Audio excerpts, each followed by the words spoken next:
ناظرین کرام، میں بہت واقعات میرے ذہن میں ہیں،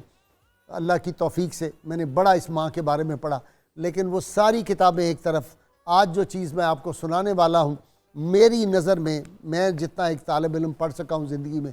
اس سے بہتر کوئی چیز میں نے آپ صلی اللہ علیہ وسلم کے وہ جو بچپنا تھا اور وہ جو معصومیت تھی، وہ معصومیت جس پہ قربان ہوتی ہے، وہ لفظ معصومیت سے بڑھ کے میں تلاش کرتا رہا کوئی مجھے وہ لفظ مل جائے۔ یہ شبنم صبح کی طرح جو پاک وہ جو دور گزرا ہے سیدہ حلیمہ سعدیہ رضی اللہ تعالیٰ کے اس کا شان پاک میں، اور کس طرح ملائکہ کا نزول ہوتا تھا، کس طرح اللہ کی رحمتوں کا نزول ہوتا تھا، کس طرح یہ سورج جھک کے وہاں پہ سلام کرتا تھا، چاند کس طرح آپ صلی اللہ علیہ وسلم کی انگلی سے کھیلتا تھا، یہ سارے واقعات میرے اسکالر بیان کریں گے۔ میں پیر فضل گجراتی رحمۃ اللہ علیہ، بہت بڑی ہستی سے، انہوں نے حضور صلی اللہ علیہ وسلم نے پہلی مرتبہ جب اپنے والد حارث سے کہا، آپ کی جو بہن تھی رضائی، جو بہن تھی انیسہ اور شیمہ تھی، دونوں بہت پیار تھا ان کو نبی صلی اللہ علیہ وسلم سے، اور آپ کو بھی جواباً تھا۔ عبداللہ آپ کے رضائی بھائی تھے، سیدہ حلیمہ کے دوسرے بیٹے، اور ان کے خامد حارث تھے۔ یہ میں نے نام اس لیے بتائے کہ آپ کو آسانی ہو جائے گی سمجھنے میں۔ پنجابی میں انہوں نے نظم لکھی کہ ایک دفعہ نبی کریم صلی اللہ علیہ وسلم کو حضرت حارث جو تھے شوہر حلیمہ سعدیہ رضی اللہ تعالیٰ، انہوں نے کہا میرا جی چاہتا ہے کہ میں بھی شہزادے کو ساتھ لے جاؤں اور باہر جا کے اپنا جو نخلستان ہے وہاں پہ پھراؤں، باغوں میں لے کے جاؤں، تو ان کا دل نہیں چاہتا تھا۔ سیدہ حلیمہ ایک لمحہ نہیں چاہتی تھی کہ حضور سے ان کی نظر سے اوجھل ہوں۔ یہ انہوں نے واقعہ لکھا ہے، آپ سنیے، دل کے کانوں سنیے، آپ زندگی بھر یاد رکھیں گے۔ یہ ایسی نظم ہے، مجھے اس سے بہتر آج تک نہیں ملی۔ پنجابی میں ہے، حارث اجڑ کھولن لگا فجری ایک دہاڑے، عبد المطلب دا شہزادہ آن کھڑا وچ واڑے، اجلے کپڑے جسم مصفہ چانڈ سواری ہوئی، معصومی نے روپ چڑھایا تے ملے مثال نہ کوئی، بکریاں نو پج پج نپے تے کنڈاں تے ہتھ پھیرے، رحمت رب دی لتھی ہوئی آجڑیاں دے ڈھیرے،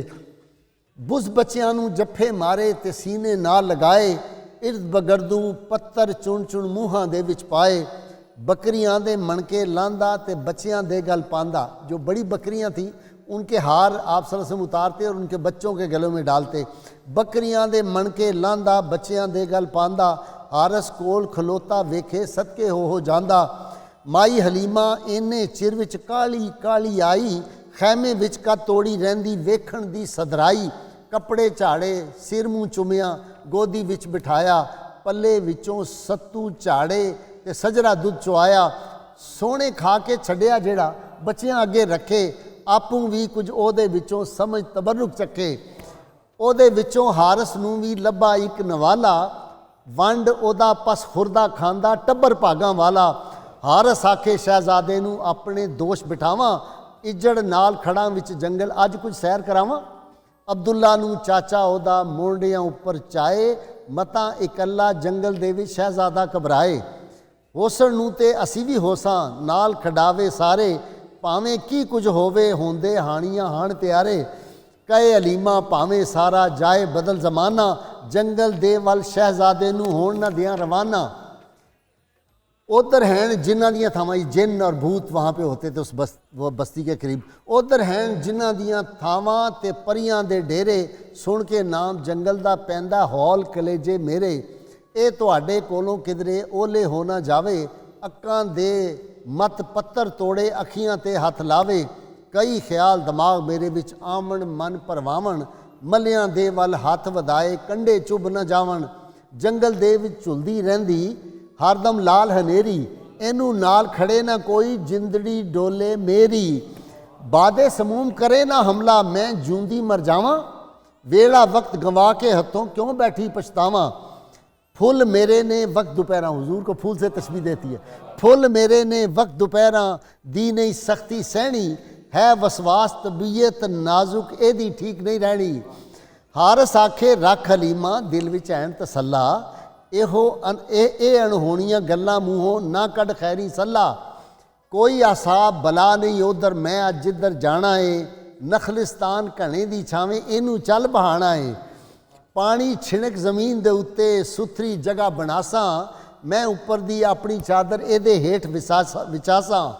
نخلاں نالوں تازے خرمے لالا رکھساں اگے، جے چاہے تے دودھ پلاساں جس ویلے بھکھ لگے، ਮਿੱਠਾ ਚਸ਼ਮਾ ਫੁੱਟੇ ਉਥੋਂ ਖੂਬ ਸਫਾ ਪਾਣੀ, इधर उधर चार चुफेरे हरियावल मन भाणी, धुप दी सख्ती दा डर नाही, मतला अबर आलूदा, वो हुजूर के ऊपर सल्लल्लाहु अलैहि वसल्लम के जो साया करता था बादल,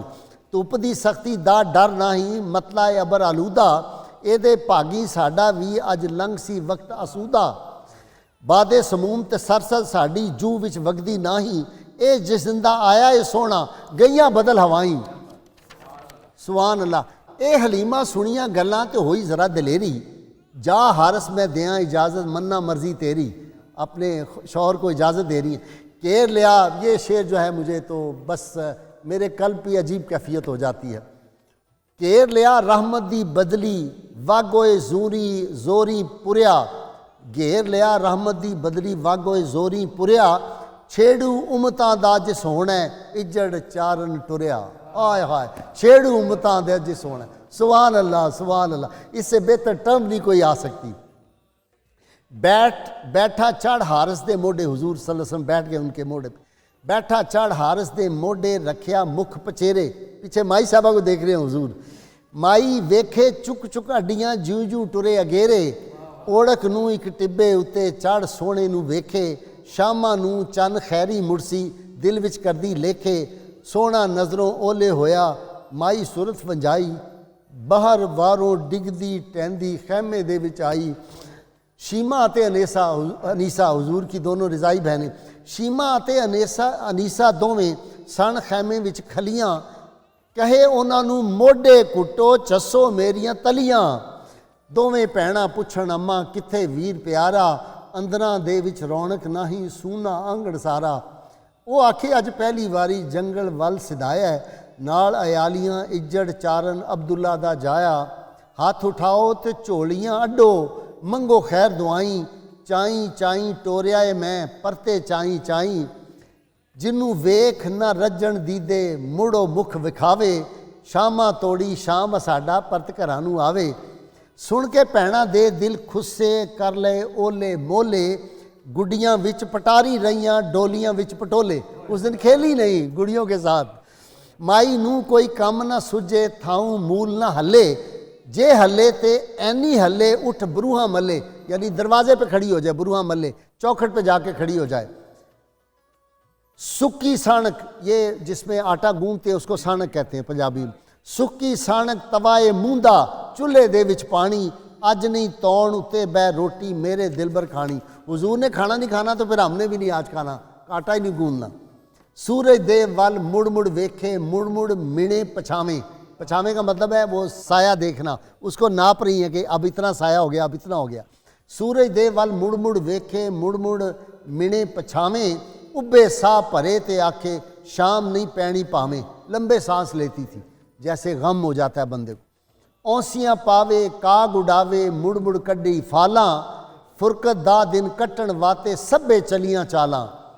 दिन लथा ते उठी माई मल खलोती गलियां, राह विच कुली वांग जुलैखां गत्तन पलियां पलियां। वेंदियां वेंदियां जंगल वालों चमकिया सात सितारा, जिदे सबबों रोशन होना है एक दिन आलम सारा। हसदी हसदी विल विल पैंदी, कुर्बान होंदी जा रही वे, हसदी हसदी विल विल पैंदी माई वधी अगेरे, ला हारस दे मोडे उत्तों पैर चुमे हथ फेरे। आय हाय हाय हाय आय हाय हाय हाय, सुभान अल्लाह। हुजूर के पाए अक्तस को चूम रही है।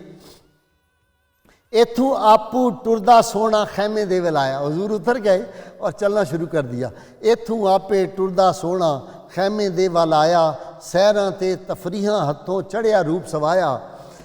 बद नज़रां दी नज़र ना लगे माई सब कुछ जाने, पखा झल्ले आतिश उत्ते सुट हरमल दे दाने। आय हाय नज़र उतार रही है। अपने पैरां दी लै मिट्टी चूल्हे दे विच पाए,